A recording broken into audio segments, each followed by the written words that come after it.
Welcome to HSBC Build and Grow, a series that focuses on managing finance for business continuity.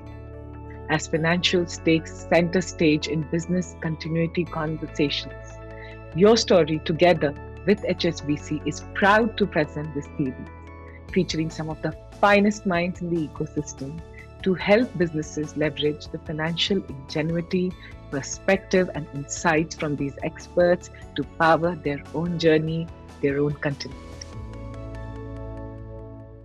Arvind, very excited to be talking to you. I'm a big fan of Rapido and what you've built. I had the privilege of listening and talking to you and listening to your story, and good that we're doing this on video now. Tell me, before we go into the Rapido story, I want to understand what has these last 3 months been for you, Rapido? Yeah, yeah, I think so. Definitely, it was never planned for sure in terms of what this kind of situation is going to come.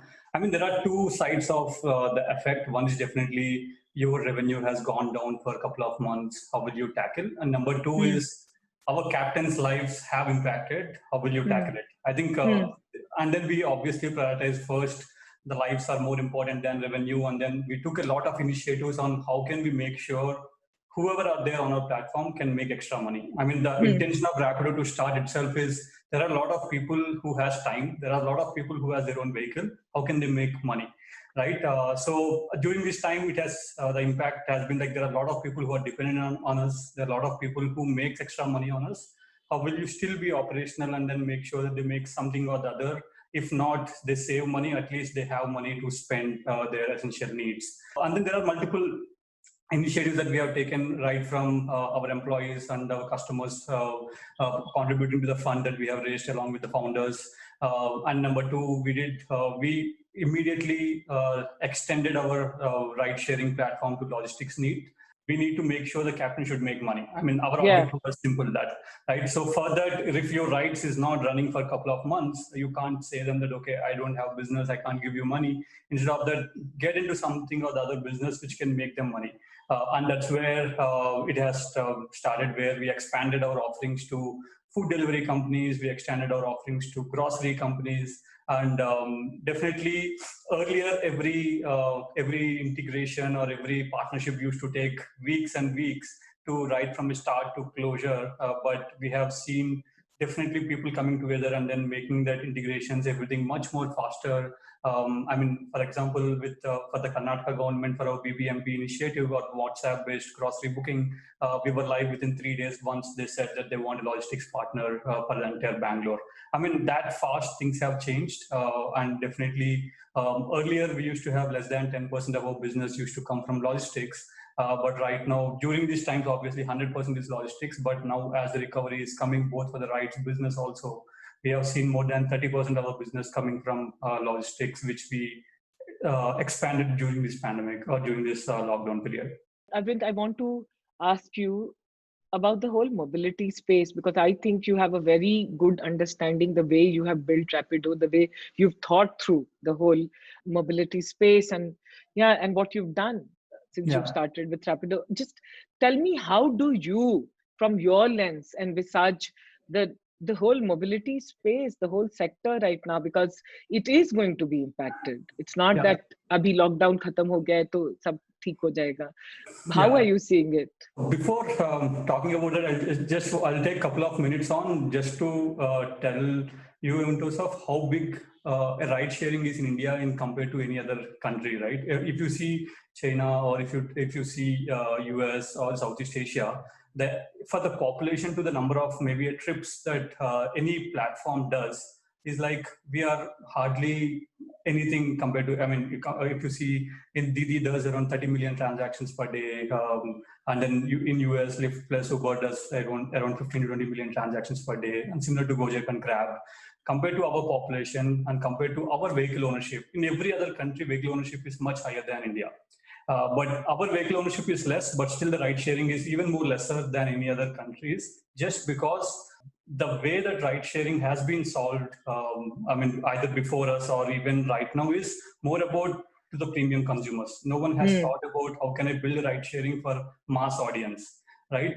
And that's where actually Rapido came in and said, we help any mass audience to commute from one place to other using an Indian vehicle, which is a two-wheeler, right? So that's the reason we still think, right, because ride sharing is still not a matured market, it's still not a saturated market. We don't see the upside of it is still there. It's not that the saturation, oh yeah, then now people are not coming, you don't have an opportunity. So that is broadly in terms of how I see that opportunity of ride sharing is still much more vast.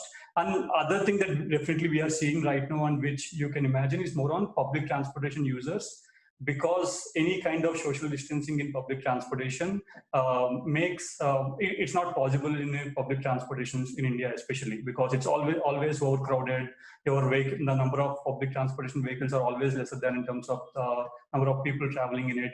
So a lot of people who are not, either a lot of metros are still not running, and a lot of buses are, hardly 10% of the buses are running right now. So whoever wants to come out. So now the one side of business is people are not coming out. Maybe like people like you and me who can work from home, etc., but still we are in office. But the other set of business, other set of people is like they have to come out, like beauticians, plumbers, and then electricians or bank employees or government employees. They have to come out and they have to go and serve for the nation, right?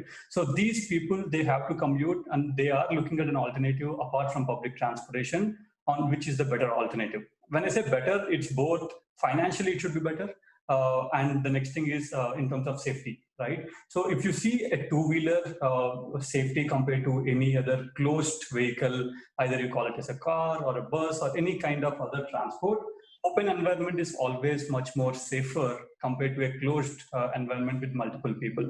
And that definitely has given us definitely a more head start, even though we'll talk more, but our recovery of bike taxi is 2 times more than recovery of any other ride sharing, right? In terms of percentages, in terms of number of people compared to the pre-COVID numbers, just because it is a mass audience who need to commute.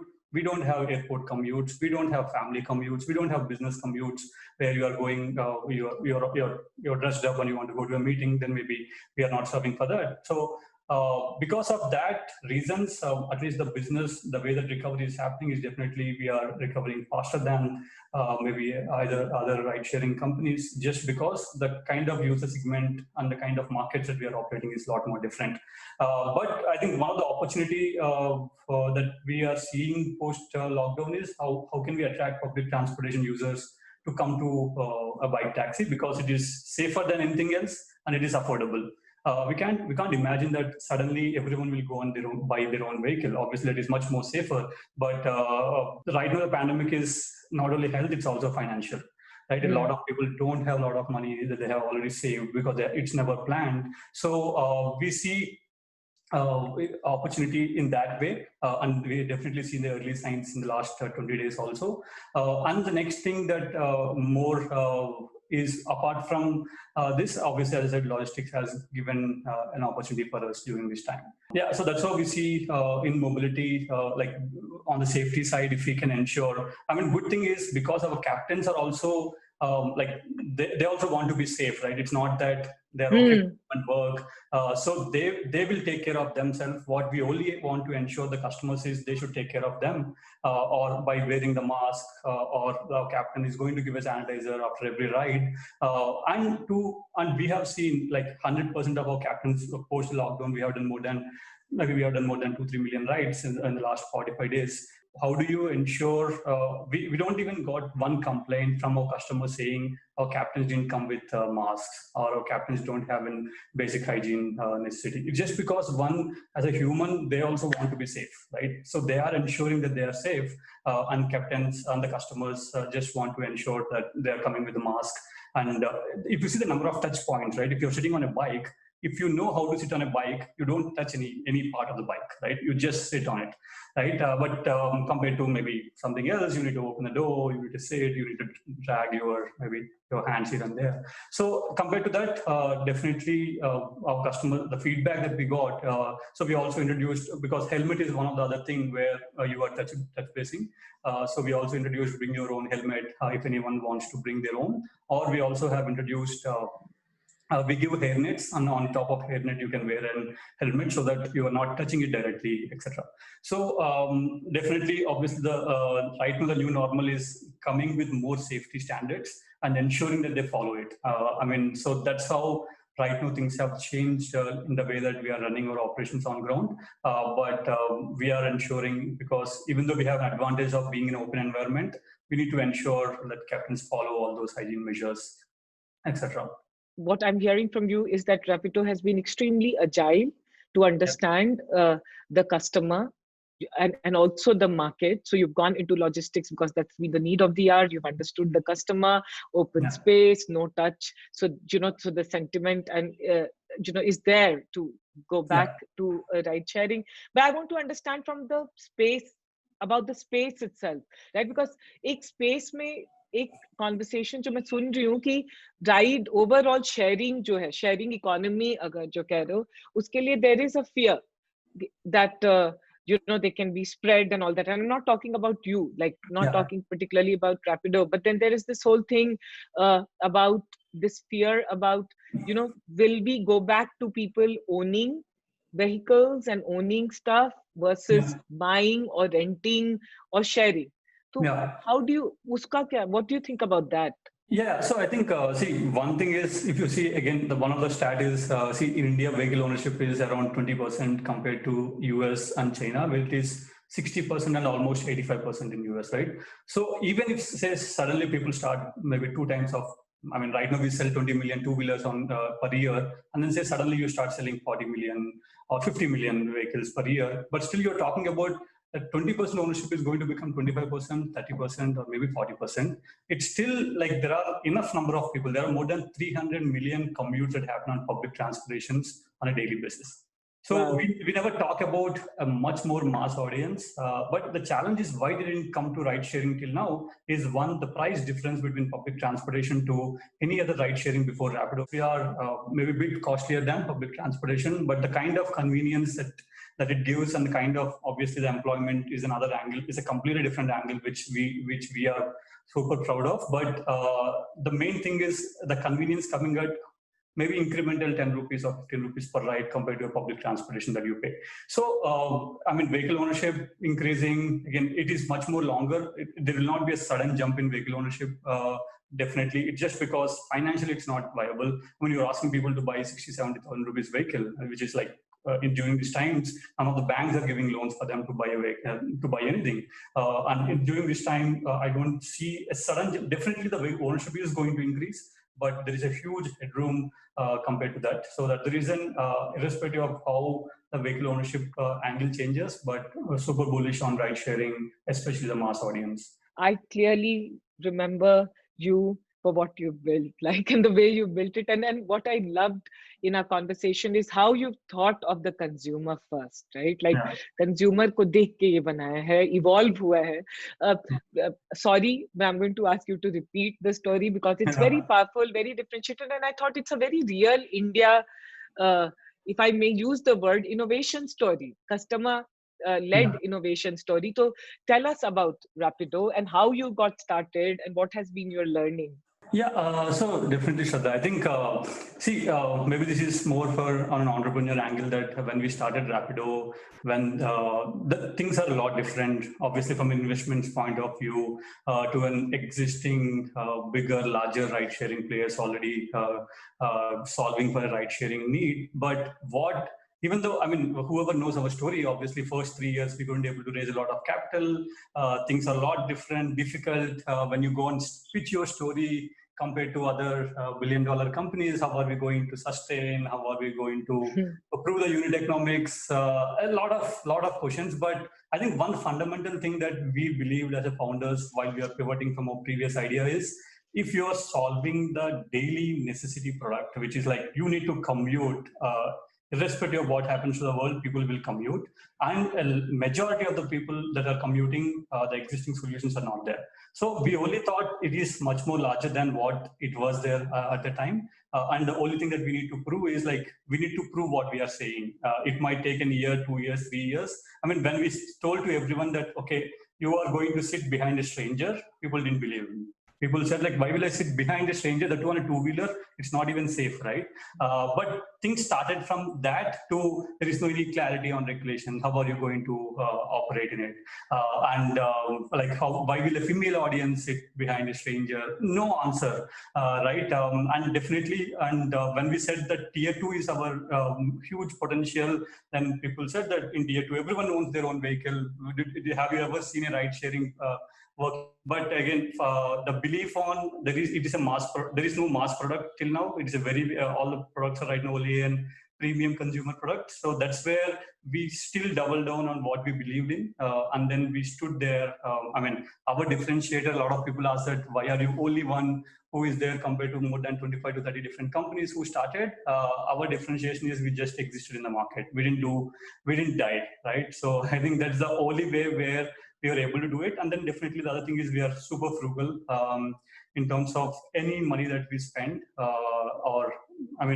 Imagine pre-COVID or pre-COVID itself, where we being operationally profitable in few of our top cities, like never heard of, right? Ride sharing may profitability is never heard of, right? So that is how we are able to build it, and it's just because it is need for us. I mean, we are not maybe privileged to raise where we haven't raised a lot of money, so we don't have all those baggage, so we can start afresh, and we can start what an actual mass audience need. I mean, for the first 3 years in our company, almost 2.5 years, we didn't even have one product manager in the company. The way that we used to work is, okay, consumer se baat karo, wo bolega, wo kar lo.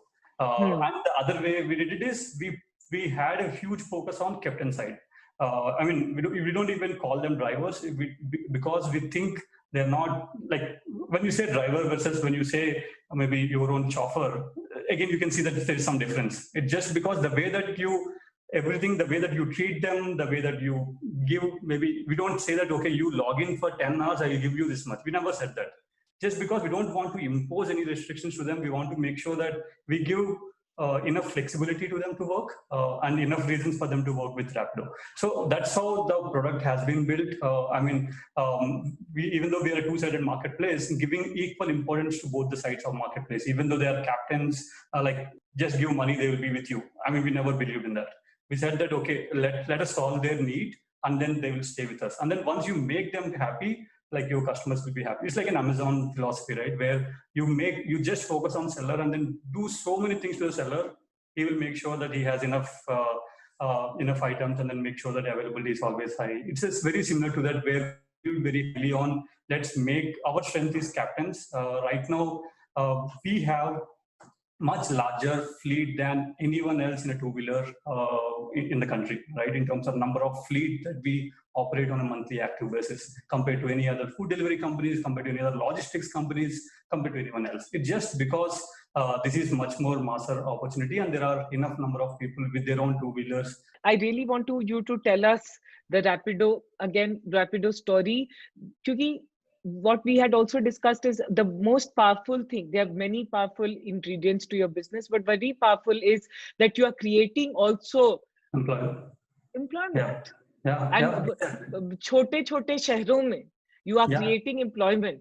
So tell us, अभी end to end both sides, supply demand जैसे जो भी है, जैसे you tell us क्या solve कर रहे हैं. Yeah. So see, if you see, maybe I'll give you a classic example. Say in your office, say you have one housekeeping guy, right? He makes around minimum wages in Bangalore is like 13,000 to 14,000 rupees per month. To be again very open, that after 2 years you don't see the same housekeeping guy in your office. It's just because, one, as a CEO, you might have said, I will not pay more than this, or it is an unskilled labor job. Whoever the employer is, for him, he will make sure he replace someone else with someone who is very nascent in that industry, and the margins are, everything will be taken care by him, right? Will be taken by him. So fundamentally what I want to say is, because there are a lot of unskilled and semi-skilled people who can't increase their income level. They don't get increments of 15%, 20% year on year, because it's skilled labor and there are much more supply that is available. So our philosophy is like, you have enough people who are underemployed. In India, unemployment is one, but there are a lot of underemployment people.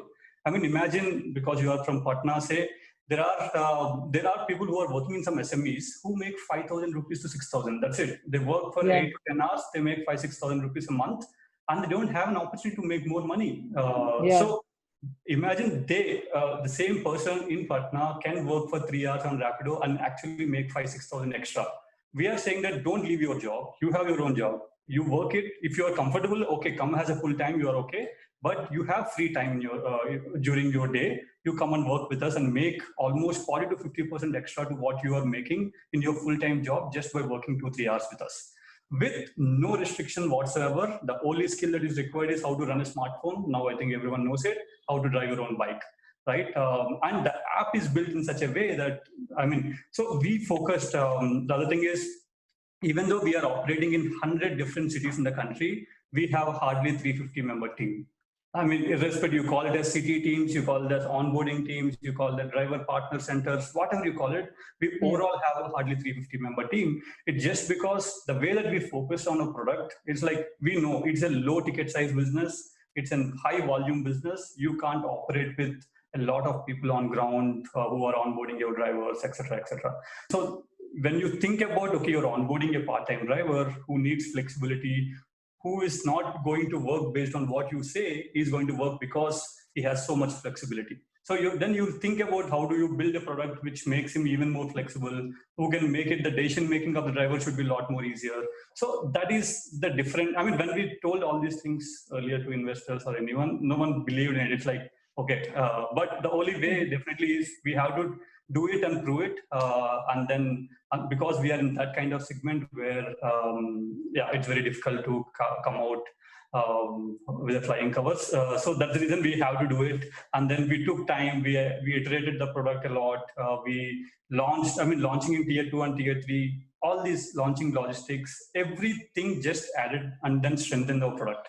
And then it improved the margins, it just improved the driver experience, everything. So I think, that's the reason I say that we only build product based on what market needs. And even right now, we are in 100 cities and then build the product to a certain stage, still our product managers talk to customers and say that, okay, something is not working out, so I think we need to change it. Or the product pipeline is something that you talk to them, they say something, 50% of them is like just what they say. Sometimes they don't know what they want. So you are there for the additional 50%. 50% of the time, just build what they say. And even though we are like 4 years old, still we get a lot of enhancements, a lot of new features, which is a request that no one else is providing. So that made us always evolve and then build products which a consumer, both the customer and the captain need. दो चीजें बताओ. One, idea कहाँ से आया, और idea को, because you are such a smart guy and you have such a amazing pedigree, background, work experience, एक idea कहाँ से है, और ये idea ऐसा crazy है, इसको चलो करते हैं, वो कहाँ से आया? So maybe Shraddha, maybe before that, if you see all three founders, right? We didn't come to entrepreneurship saying that I have an aha moment and I need to solve. Daily life mein I figured out some problem, I want to solve that. We didn't come with that. We said that it's a choice. We said we want to disrupt something. Let's do something. When I used to work at Flipkart, and when they came out of Flipkart, we had hundreds of ideas on the board, which are like Big Basket, Zwiggy. All those are ideas because it's back in 2014. We're like, you want to do something. So, and then we chose something from the board. It's like, okay, do something. This might be good, this might be good. And then before Rapido, we were running a completely different idea called the Carrier, and which we ran for almost a year. And then we had to take a pivot from Carrier to Rapido. And then, so when we are pivoting at least from Carrier to Rapido, it's more like, you can't call us as a serial entrepreneur, but someone who failed for 1 year trying to do something, but who couldn't make it big. So at least we know that what we are, what we don't want to do. At least that we were clear that we don't want to run a startup which runs a bit slow. When B2B plus trucking business is, yes, it's a profitable. We used to make money at that time almost every month, but we have still pivoted that idea from Carrier to Rapido. Entering into ride sharing. These are the times when just Taxi Virtual got acquired by Ola, and then Uber, Travis came to India. So these are the time where things are looking a lot more crazier there. People raising billions of dollars, going to billions of valuation. And now you are saying that I'm going to go into similar category. obviously no one is going to say, okay, no one thought like something can make it out of that. So the idea came from, again, it's a bit more longer story because it's also a problem that we faced during our career days where we were moving trucker helpers from one place to other. But we couldn't able to move them in cabs or in autos because it's super costly. So we used to have our own sales guys who are going and acquiring SMEs. So we used to make these helpers travel on the bike. So somewhere that's a trigger, but we never thought that it will become our business. But when we were pivoting and when we were thinking like what next, we thought it should be a daily utility product and it should be much more mass. And then it's like combination of a lot of other expertise that we have in terms of logistics, in terms of technology that we already built, and then that came Rapido. While we are pivoting from carrier to Rapido, when we have hardly 2-3 months of runway, we have to do something. We have to create something where no one has done it, and then raise money. So, when in our journey in the last 4 years, even though this is one of the last question, but I just want to tell you here, like we know, this might be a crisis for a lot of people, but we have gone through our own crisis in the last 3-4 years where fundraising is a tougher, 2-3 years back. So that's the reason, even though we have money, we always think that we don't have money and we spend money. Right. So because we know that, okay, we can't plan for any bad things. And suddenly things goes bad for 2-3 years. Like, I don't want to be in a situation where we were long back. Right. So, yeah, that's how, your experiences of running, only a 3-4 years startup that helped us. And that's the reason we were maybe at least sitting stronger. It's still a long time because we don't know how long this goes, but at least we're saying that, let's do something. Within this, what else can you do? Can you figure out within this transportation? So that's the reason because you have gone through those and then team is with you. When we are pivoting from carrier to Rapido, the entire team was with us. And the team, that name Rapido is also coined by our employees. Nothing is us. So I think a lot of, definitely in a short period of 4 years, a lot of experience that we have gone through. And you also are at a unit economics level, profitable in some places. Tell us, how have you cultivated that kind of rigor in the model? Yeah, so I think, one thing that, what happens, this is a huge learning for us. Like what happens while we are running an organization is if you're constantly saying something, that becomes the culture of your organization. That is like this is what we understood in the last 3 years, that, okay, if they know that, okay, this is that is important, this is a need of an hour, or this is how we need to operate because of a lot of external factors, we are very transparent within the organization. Almost everyone in my organization know that how much money we have or how long we can sustain or how are we profitable, almost everything, right? So that kind of transparency we maintain. And the other thing that we also do is like, if you want to grow and if you are throwing money and growing, for example, you need to know kind of an ROI on why are you spending. I'm okay to spend money, but if you can justify why are you spending, I'm okay.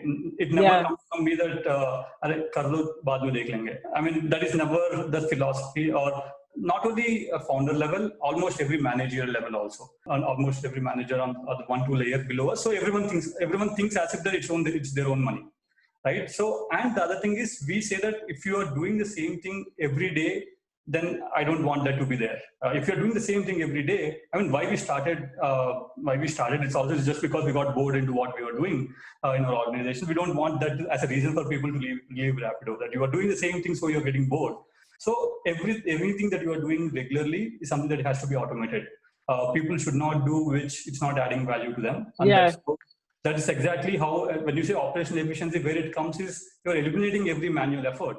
You are eliminating every need. I think we are the only ride-sharing company where 80% of our captains don't even know where our office is. They don't even know where Rapido office is there. And then they still get onboarded.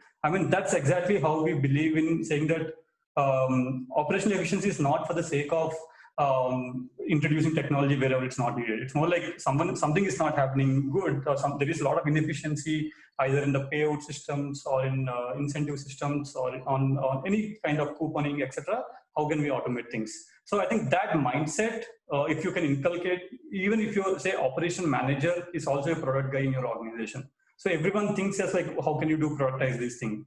We were able to still maintain the same rhythm, right? Still, because it's going, whoever joins first, we say that we are a product, we need to prioritize things. If you're doing the same thing again and again, either you will not, the relevance of you will not be there. So you should make it automated.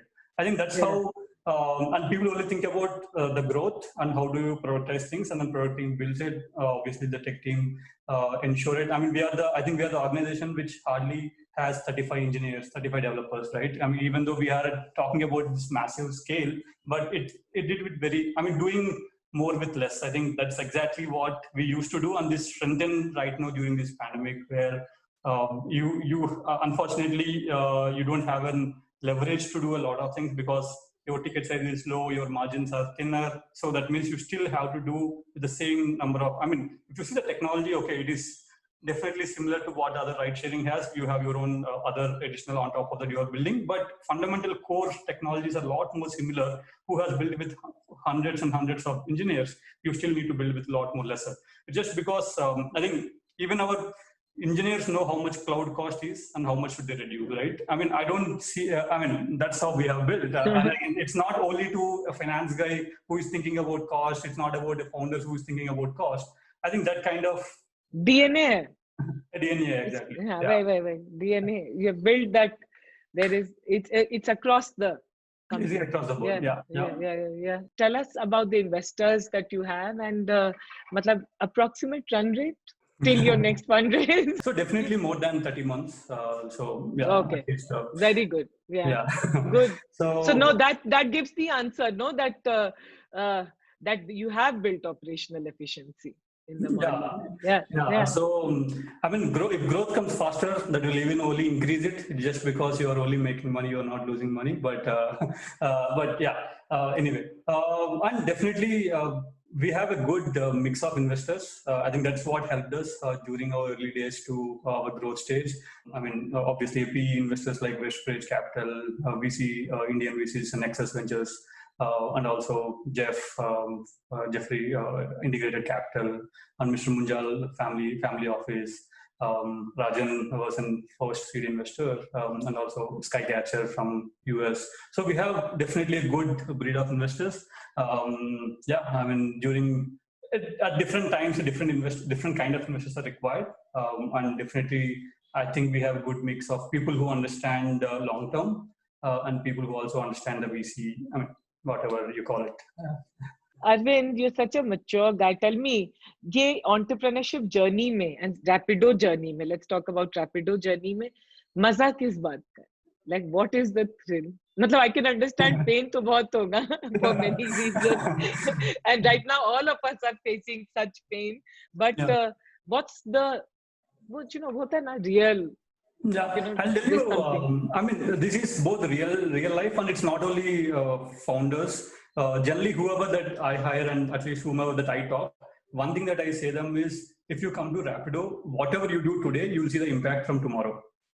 Say literally, if you launch a feature on the captain side, which is going to increase their income, which is going to improve their efficiency of where should they go and stand to get the more orders, right? It looks like, okay, isme kya hai? But the product that you build is like he's going somewhere to get more trips than standing idle at somewhere. It's only increasing his income level. And then slowly, that is the impact that you are generating. So I remember when I went to my hometown, nearby my hometown, I used Rapido to go from one bus stop to other bus stop. So I was talking to the captain that, how is it? How much are you making? Like every one of us asks. Then he's like, then he don't know that I'm from Rapido. None of the captains know that I'm one of the founder of Rapido. I still use Rapido every day. He only told me one thing, that because of he works somewhere else. I think he works in DMart or somewhere. Because of Rapido, for Eid, he's able to buy a skirt or skirt for her child, for his child, right? The impact.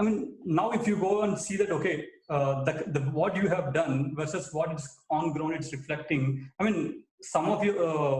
This is something that's true for any other ride sharing also, where the number of people that we are employing. I'm talking about having more than 2 lakh captains on monthly basis who is making extra money because of us. right? Yes. So that is a huge impact. I mean, so see, operationally there are huge challenges. Financially there are huge challenges. But one of these two stories which will make you like, okay, you're doing something, right? Yeah. I think very few technology companies can see real life impact. I mean, you are doing some SaaS software, someone is seeing where the cursor is moving and then you are growing. I mean, that is a different kind of impact, but this is like real livelihood impact and that's true for Yeah. audience.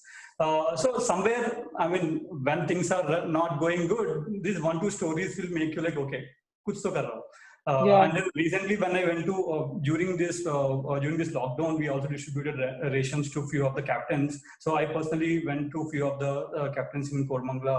I mean, one of the captain, the kind of story that he said in terms of he's working with us for more than 1.5 years, and how it has impacted in the last 1 week. Where because once you believe in someone, right? Say you believe in some organization, you're working with that organization, and suddenly say if something happened to that organization, you never thought that what will happen if not this organization. You never thought Yeah. about it, right? So suddenly Rapido was not there for 15 days. Now you don't even know how to make money. I mean, Yeah. but it's a very sad story. But that's how few people like who has seen us growing from long, who are with us from last 2-3 years, they have seen us every time when we introduce something, they know that we have introduced for them. I mean, that has stayed for the definitely it benefited us a lot. But I hope things will come back to normal soon and the scale. Because what we have imagined, I mean, last 18 months were a lot more crazy for us just before. I mean, What was the number? If you can share the number before the COVID, what were the number of rides that you were doing? we used to do closer to 500,000 transactions per day. 500,000 Yeah, per day. per day. Yeah. Wow. Yeah. Yeah. Wow. Yeah, I mean, so, but we always thought there is a, I mean, we were planning for much more larger number by end of this year, but I think as we still, in terms of market share, in terms of everything, I think that's not again the problem that as an organization that we take. It's more about the upside is a lot. So it just we can't settle from. I mean, imagine in a city like Patna, a city like Indore, Bhopal, where ride sharing is like a premium customer. Okay, he's going to airport, so he's using cab. I mean, that's how people see like someone came and picked him. Right? For us, it's like so obviously auto driver he's picking you and dropping you wherever you want because you have gone through that from last 5-6 years. But imagine the same thing in tier 2, tier 3. They're like so fascinated that someone is coming and picking me. Right? It's just because they have never, it's just like how we used to feel like 5-6 years back. Right? So, Yeah. and that is a huge thing that for us, like that has been good pillar in terms of tier 2, tier 3 growth. And we see that just increasing even more further post COVID or whatever, whenever things come back normal. I've been listening to you. I remember, and it stuck with me. Someone said, "Wheel तो चलना ही है." मतलब economy का wheel तो चलेगा ही. तो road पे निकलना ही है. मतलब Exactly. like for whatever we say, a country of 1.3 billion people, the wheel has to move on because the country has to move on. Yeah. So I think it's just a phase, and I hope that after this you go do bigger numbers. You were doing 500,000 a day. That's crazy. Yeah. Okay, so we are in money matters, and I have to ask you about money now. So tell me, what is your personal relationship with money? Yeah, I think so. So one thing, as I said, is even though it is investors invested money, we don't think like it is someone else's money and we are spending it. I mean, that's not it. We always think it is like we need to make sure this money only grows, but it doesn't burns, right? And I mean, for me, the money is even for all the founders, like whatever we earn in like 2-3 years, we completely invest in Rapido. For us, it's more like if this goes big, that's how our money grows. There is no other way. I don't have a secondary income, right?